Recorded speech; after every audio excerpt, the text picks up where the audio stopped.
Welcome to Dungeon Academics. My name is Thomas and I will be your instructor.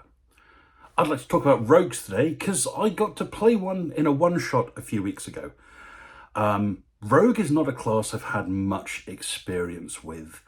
I generally tend to prefer more talky-based characters, and your typical rogue is more sneaky and enigmatic.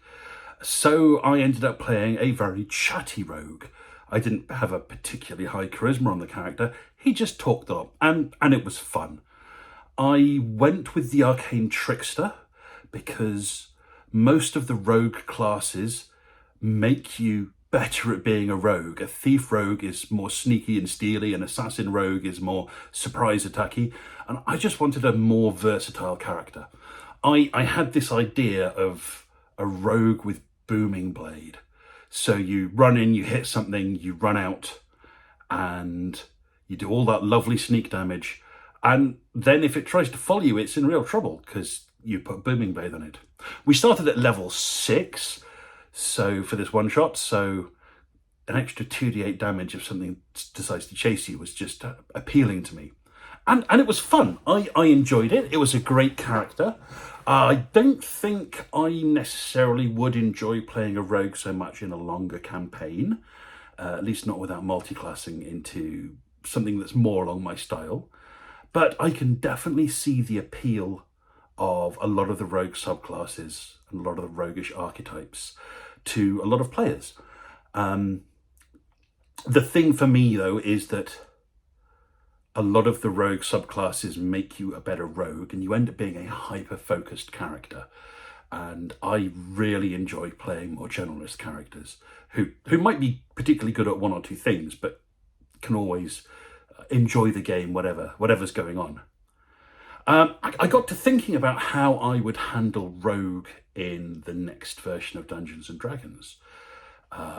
And one of the things I really like the idea of is class actions. No more bonus actions, you have class actions. So a class action is very often you do X plus a regular action.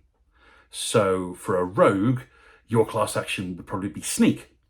And you could then do an attack action or some other action with some extra bits added to it. This is primarily to stop multi-class shenanigans. If you make everything a class action and you can only do one class action a turn, it allows things to be more special and more unique for that class. It also gets rid of bonus actions. I think that makes action economy a lot more streamlined, a lot easier for people to handle. And there's also great character progression ideas because as you level up, you now gain extra abilities that are important to your class action, and subclasses can change the way your class action works, so you don't end up with a character that's got a list of 5 different abilities that they all need to do a bonus action to use, which can be quite frustrating if all the cool things you want to do require a bonus action and you can only do one of them per turn. Instead, these are all triggered when you do a class action or a regular action. So how would I make this work? Well, firstly, I want some abilities for each class that are just always on abilities, and that makes multi-classing still interesting. So for example, a rogue would probably let you do a disengage, a dash, or a hide in addition to whatever other action you're doing. So if you want to attack, you can still pick dash, disengage, hide. If you want to do a magic action, you still do a dash, disengage, hide. This comes from being a rogue. Whether they get the full effect of them, that needs to be worked out and play tested. So I don't like classes that are so front loaded. So if you get, I'll take a 1 level dip in rogue and now I can do all of this stuff every time I do an action. That needs to be worked on. But I think this is something that would be nice to be able to carry over if you do end up multi-classing. But the sneak class action is the really important one. There should be some caveats on sneak. You can only sneak if you start your action hidden or in some form of cover.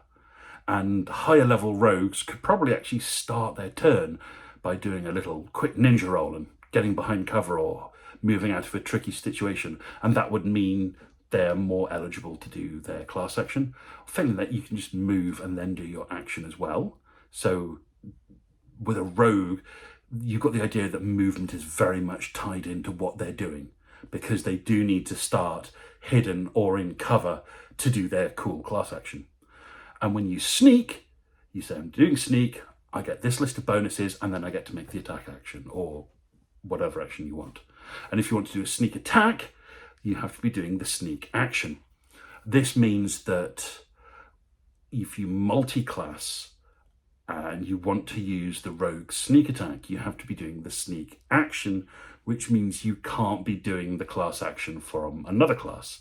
This prevents you combining all the best bits from all the different classes and ending up with something that's, well, firstly, probably too powerful, but secondly, I'm not going to be doing an Eldritch Holy Smite Action Surge Sneak all in the same turn. That's too much. So we tie sneak attack into doing the sneak action. And as you have to be hidden or in cover when you do it, that covers some of the restrictions that come with sneak attack in the 2014 and 2024 versions. So the sneak attack no longer needs to have these restrictions because you have to be doing it to do the sneak action. And then you can get all the fun bits for sneak attack. I actually really like the 2024 version of Rogue, where you can choose to do a bit less damage on your sneak attack to do other things as well. This is a really strong idea that I'm pushing, that attack should be damage and you do some hit points of damage and then you have another effect. And choosing to use some of your sneak to do extra effects, I think, is a beautiful piece of game mechanics, and I'm really happy they brought that in. So that's a good bit of game design there, and one that I would want to keep. And of course, what you can now do is you can have all the different rogue subclasses affecting the sneak action in a different way. So the rogue subclasses get their own special abilities, their own skills, their own specializations, plus a modification to sneak. That's how I'd handle Rogue. I think it could make Rogue a fun class to play. I definitely want to try out a game playing a Rogue with that. But like I said, I haven't played Rogue much before. So what I really want is feedback. When you play a Rogue, if you've played one, what mechanically was the most satisfying thing for you to do?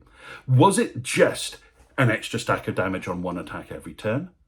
Or was there some other combination of skills and abilities that made being a rogue fun for you? And fun outside of just being a skill monkey and a sneaky person.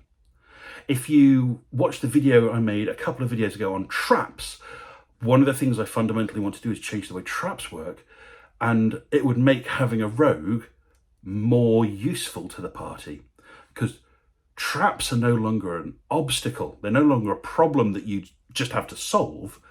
It's a choice. Do we go this route and take damage from a trap, or go this route and have a different encounter?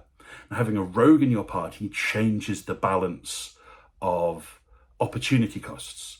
So if you go this path and there's a trap and everyone's going to take a bit of damage, versus this path and there's a potential encounter, having a rogue might reduce the damage you would take. Won't eliminate it. Traps will still always do a bit of damage. There's always that element of danger there. But having a rogue would reduce it significantly. So it changes the balance of what you want to do. Yeah, I like the idea of rogues now. That's good. So yeah, feedback on what you like about rogues and what you don't like about rogues. I'd really appreciate that, because that will help me formulate the ideas that I want to work with. Anyway, that's it from me for this one.